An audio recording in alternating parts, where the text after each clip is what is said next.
Hello friends, welcome to my YouTube channel Hatim Ali's life.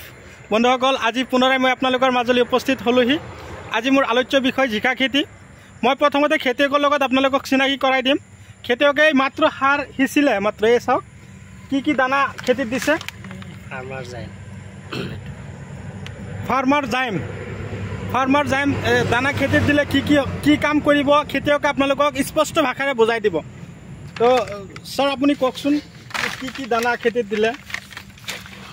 তাৰমানে দানাৰ বহুত প্ৰকাৰ আছে, যেনিবা লাটু দানা আছে, ফাৰ্মাৰ জাইম আছে আৰু বিভিন্ন ধৰণৰ জাইম আছে। এইবিলাক জাইম তাৰমানে দানাটো ইউজ কৰিলে খেতি শিপাৰ কাৰণে ভাল, খেতিটো লাষ্টিং বেছিকৈ কৰে। যিহেতু বাৰিষাৰ দিন আহি আছে, গতিকে দানাটো দিলে খেতিটো বেছিকৈ লাষ্টিং কৰে।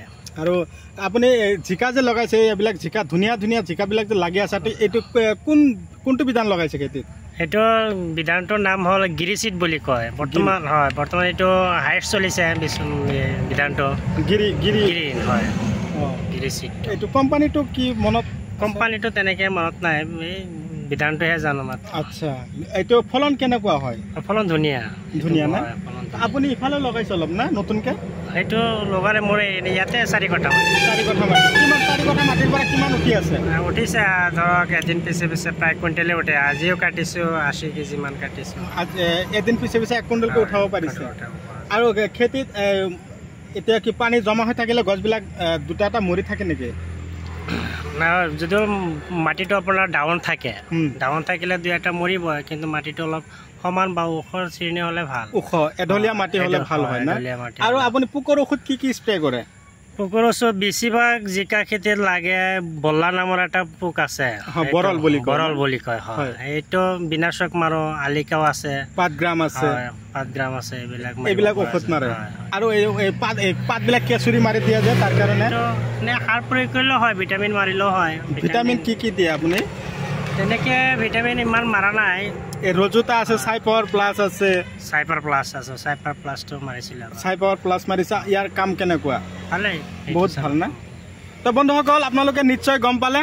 তো ছাৰে ধুনীয়াকৈ আপোনালোকক বুজাই দিলে। মোৰ লগৰীয়া ছাৰ, কিন্তু আমি একেলগে স্কুলত ক্লাছ লওঁ। স্কুলত আমি টিচাৰ 2জনে। তথাপি আজি ছাৰক লগ পাই বহুত মই আনন্দিত।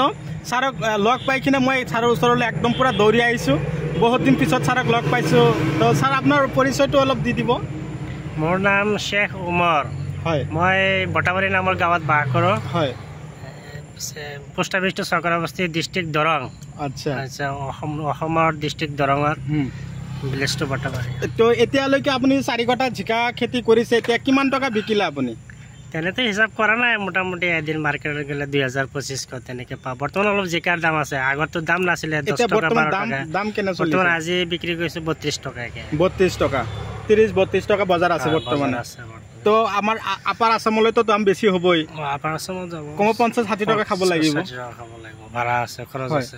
তো দাদাসকল, বন্ধুসকল, আপোনালোকক মই এটা কথাই কৈছোঁ, আপোনালোকে এনেকুৱা ধৰণৰ খেতি বাতি কৰক, মনোযোগী হওক। আপোনালোকৰ খেতিত যদি এনেকুৱা দানা ঔষধৰ প্ৰয়োজন হৈছে, মোক যোগাযোগ কৰক। ডিছক্ৰিপশ্যনত অলৰেডি মই নাম্বাৰ দি থৈছোঁ। আপোনালোকে সেই নাম্বাৰত যোগাযোগ কৰিব। কিছুমান ভিডিঅ'ত থাম্বনেইলতো মই নাম্বাৰ দি থৈছোঁ। আপোনালোকে সেই থাম্বনেইলৰ পৰা নাম্বাৰ সংগ্ৰহ কৰক।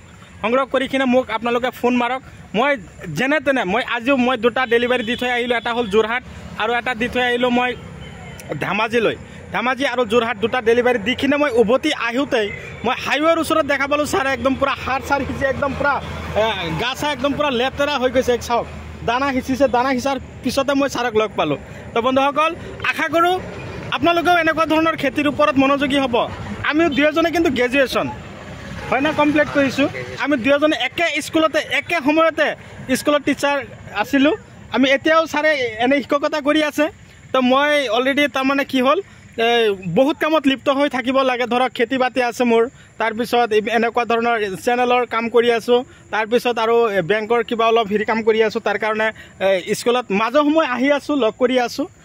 2টা ক্লাছ পাৰিলে লওঁ, নোৱাৰিলে নলওঁ, সেনেকুৱা অৱস্থাত আছোঁ আৰু। তো বন্ধুসকল, ভিডিঅ' চাই কেনে পালে কমেণ্ট কৰি জনাব। মোৰ ভিডিঅ'টো যদি চাই আপোনালোকৰ ভাল লাগিছে, আপোনালোকৰ মূল্যৱান আঙুলি এটা লাইক দি দিব। যিমান পাৰে মোৰ ভিডিঅ'টো শ্বেয়াৰ কৰি আপোনালোকেও কি কৰিব লাগিব, এনেকুৱা ধৰণৰ খেতি বাতি কৰিবৰ কাৰণে আপোনালোকৰ বন্ধু বান্ধৱীকো সুযোগ দিব লাগিব। তো বিশেষ আৰু দেৰি নকৰোঁ, মই আজি আপোনালোকৰ মাজৰ পৰা বিদায় ল'ম। পৰৱৰ্তী ভিডিঅ'ত লগ পাম। একদম সন্ধিয়াৰ প্ৰাকখনতে আপোনালোকক মই লগ পাইছোঁ। তো বন্ধুসকল ধন্যবাদ।